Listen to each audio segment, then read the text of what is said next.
요한 사도는 복음의 시작에 관한 역사를 기록하면서 세례자 요한의 증언을 세심하게 언급합니다. 이 점은 21세기를 살아가는 우리 이방인 신자들이 종종 놓치기 쉬운 사실 가운데 하나일 수 있습니다. 이 사실을 놓치면은 길고 긴 구약 시대를 소홀히 여길 수도 있고 신약 계시보다 분량에서 몇 배나 많은 구약 계시에 충분한 관심을 쏟지 못할 수 있습니다. 그 결과로 우리가 주님의 교회로 서 나가는데 꼭 필요한 보물을 방치할 수도 있습니다. 우리가 그리스도를 참되게 믿고 그리스도의 몸으로 서 나가려면은 반드시 그리스도와 그리스도를 보내신 하나님을 정당하게 알고 나가야 할 텐데, 길고 긴 구약 역사와 많은 분량의 구약 계시에서 우리는 하나님과 그리스도를 아는 참된 지식의 그 보고를 열어서 그 안에 있는 보화를 발견해야 할 것입니다. 이 구약의 역사와 계시에 비추어서 살펴볼 때에 세례자 요한의 등장과 그 증언은 실로 중요합니다. 오늘날 기독교 교회가 그리스도에 관하여 터득한 지식이 2000년 전의 이 신약 교회 역사에 얼마나 의존하고 있는가 하는 것은 신약과 주의 역사에 관련된 서책을 조금만 펼쳐보면 금방 확인할 수 있습니다. 오늘날 우리가 자연스럽게 터득하고 나아가는 교리들, 가령 그리스도와 연합되어 의롭다 하심과 거룩하게 하심을 얻는 이 도리는 적어도 16세기 종교개혁 시대가 없었다면 그 내용이 충분히 채워지지 못했을 겁니다. 개혁자들이 성신을 의지해서 힘써서 성경을 궁구하고 그 당대 교회의 문제를 해결하려고 하는 노력이 있었기 때문에 우리가 믿음으로 그리스도와 연합되는 이 구원의 도리를 오늘날처럼 풍부히 깨달을 수가 있었습니다. 우리가 잘나서 깨닫는 건 아닙니다. 이런 도리는 갑자기 하늘에서 뚝 떨어지는 것도 아니고 무슨 천재적인 신학자나 목사가 갑자기 나타나서 이 모든 것을 다 가르치는 것도 아니고 오직 성신님이 친히 주님의 교회를 진리 가운데로 인도하신 그 결과입니다. 그렇다면은 여호와께서 낙원에서 우리 시조에게 여인의 후손에 관하여 약속하신 그때로부터 세례자 요한이 유대 광야에 나타나서 메시아의 길을 예비할 때까지 수천 년의 세월이 흘러가야 했던 것은 그리스도가 그만큼 높고 뛰어나신 분이시고 그리스도를 통하여 하나님께서 행하고자 하시는 그 일이 그만큼 신비하고 거룩하기 때문일 겁니다. 그리스도께서 오셔서 사도를 통하여 모든 계시를 베풀어 주셨습니다마는 교회사 2000년이 지나도 여전히 그리스도에 관하여 배워야 할 것은 숱하고 숱한데 그리스도가 세상에 오셔서 그분의 계시를 받들기 위해서 얼마나 많은 세월이 필요하였겠습니까? 우리가 이런 점들을 앞으로 이 요한복음서에서 계속 생각해 나갈 것입니다마는 세례자 요한이 그리스도에 관하여 증언한 내용에서도 이미 실감할 수가 있습니다. 요한복음 1장 27절, 나는 그의 신들매 풀기도 감당치 못하겠노라. 여인이 낳은 자 중에 그보다 더 큰 이가 없다고 할 만한 그러한 세례 요한이라도 과연 그 이름에 그 평가에 걸맞게 평생 하나님 말씀을 좇아 하나님 주신 사명을 다 이루며 살던 그라도 그리스도의 신들매 푸는 일을 감당할 수 없다고 합니다. 그리스도의 신들매 풀기를 감당할 수가 없다면은 그분의 종 되는 것이야 더 말할 것도 없는 거 아닙니까? 여인에게서 난 가장 위대한 사람이 이렇게 고백을 하였다면은 우리에게 그리스도는 어떤 분이십니까? 요한 사도는 머릿말에서 그리스도가 얼마나 높으시고 얼마나 거룩하신 분인지를 모를 수 없이 경험하고 있지 않습니까?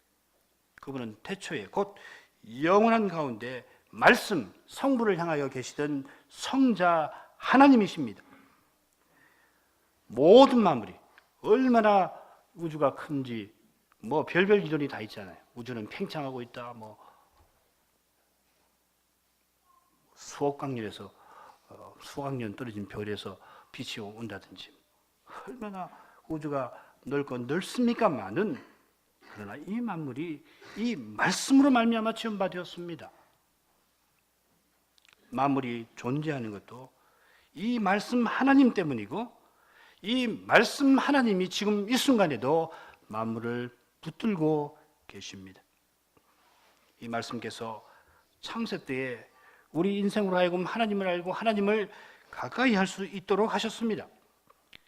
인생이 어느 피조물보다도 더 고귀하게 살 수 있게 된 것은 이 말씀 하나님 때문입니다.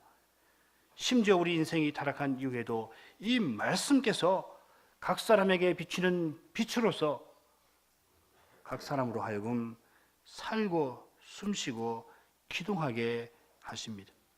그리스도 없이 이 세상은 한순간도 존재할 수가 없고 그리스도 없이 모든 사람은 숨조차 쉴 수 없으며 그리스도 없이 역사는 그 순간 오리무중으로 변하고 말 겁니다. 그리스도는 그런 분이십니다. 그분은 아버지 품속에 계시는 독생하신 아들이십니다. 하나님이십니다. 아버지가 자기의 모든 것을 이 독생자 하나님에게 다 주실 만큼 사랑하십니다. 아버지는 친히 행하실 모든 일을 이 아들에게 먼저 다 보여주십니다. 독생자 예수 그리스도가 얼마나 고귀하신 분이십니까? 아버지께서도 자기 전부를 기꺼이 다 주셔서 이 아들의 아버지로 계시기를 기뻐하시는데 과연 이 아들은 모든 사람, 온 세상, 하늘의 하늘들의 하늘보다도 더 고귀하신 분이 아닙니까? 세례자 요한이라는 그의 신들매 풀기도 감당치 못하겠다 고백할 때 조금도 과하지 않습니다. 아니, 그마저도 부족합니다. 더 할 수 있으면 더 한 말도 세례자 요한이 했을 겁니다. 그런데 세례자 요한이 이렇게 고백하지 않을 수 없게 하는 더 놀라운 사실이 있습니다. 요한 사도가 세례자 요한의 증언과 고백을 복음서 처음에 기록한 이유도 바로 이 더 놀라운 사실 때문입니다.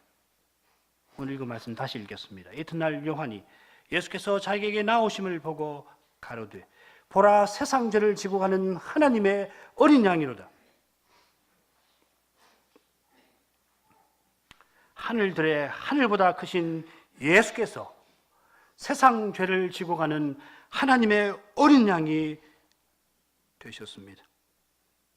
오늘날 어떤 사람들은 주님의 고난과 십자가를 가리켜서 예수님의 희생 정신이라고도 말하고 예수의 박해주의라고도 말하고 예수의 모범이라고도 말합니다마는 그러나 그 어떤 표현도 이 놀라운 계시의 사실을 조금도 담아내지 못합니다.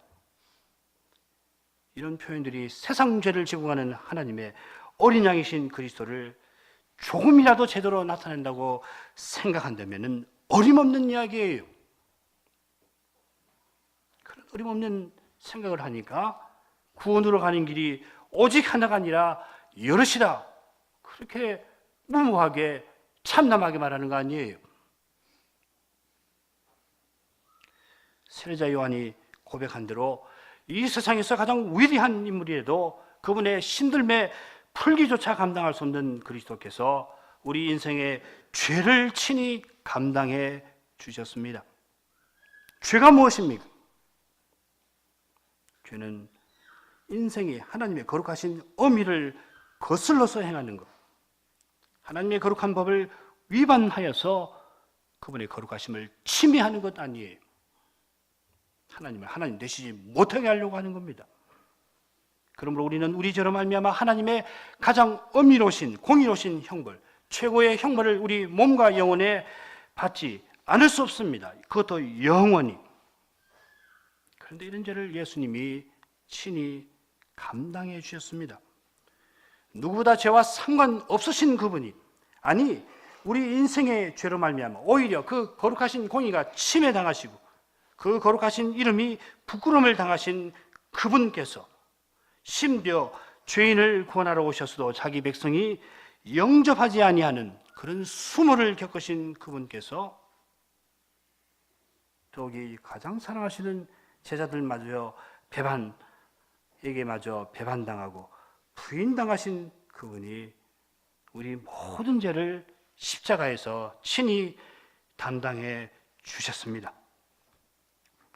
하나님이신 주님께서 하나님의 어린 양이 되셔서 친히 우리 인생의 죄에 대한 모든 형벌과 저주와 심판을 십자가에서 당하셨습니다. 3시간 동안 온 세상이 캄캄하던 때 주님 혼자 십자가에서 그 모든 형벌을 겪으셨습니다. 어디 그뿐입니까? 주님께서는 지상에 사시는 모든 날에 이 십자가를 향하여 걸어 나가셨습니다. 하나님의 어린 양으로 준비되시기 위해서 우리를 위해서 이 지상의 모든 날을 사셨습니다. 오직 아버지를 사랑하시는 그 사랑으로 말미암아 그 무거운 짐을 다 감당하셨습니다. 아버지 뜻을 이루고 사시는 거기에 모든 기쁨을 두셨기 때문에 아버지께서 인생 사랑하시는 그 뜻을 잘 알고 계셨기 때문에 기꺼이 하나님의 어린 양으로서 인생의 죄를 토말하는 그 심판장으로 도살장으로 나아가신 것입니다. 그러므로 하나님께서 우리를 향하여 품으신 생각은 사람이 다 헤아릴 수가 없습니다. 아버지께서 자기 모든 것을 아들에게 주시기를 기뻐하시는데 이런 고귀한 아들을 죄인을 위해서 기꺼이 내어주셨으면 하나님 우리를 얼마나 사랑하시는 것입니까?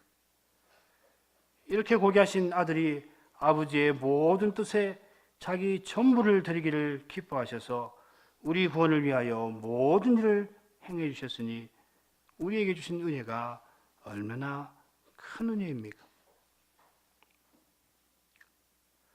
이 은혜를 오늘 우리 시행하는 이 성찬식에서 우리가 받고자 하는 것입니다. 이 은혜를 생생한 방식으로 주님은 우리에게 주려 하십니다. 참된 믿음으로 우리가 입으로 떡을 먹고 잔을 마실 때 동시에 하늘에서 주님은 우리 영혼에게 영원한 양식과 음료로서 주님 자신을 우리에게 주실 것입니다. 주님은 아버지께서 지극히 사랑하셔서 자기 전부를 기꺼이 주어 아들의 아버지로 계시기를 기뻐하시는 그러한 분이십니다. 우리가 이 그리스도를 받았으면 우리도 영원히 그분 안에서 하나님의 자녀로서 살 수 있을 것을 믿을 수 있습니다. 그리스도 안에서 하나님 자녀되는 자격을 얻었을 뿐만 아니라 하나님 자녀답게 살 능력도 얻습니다. 믿음으로 이 성찬에 참여하기만 한다면 틀림없이 하나님 이름을 영화롭게 하며 살 수가 있습니다. 우리가 그 일을 하는 것이 아니라 주님이 친히 우리 안에서 이 일을 행하실 것입니다.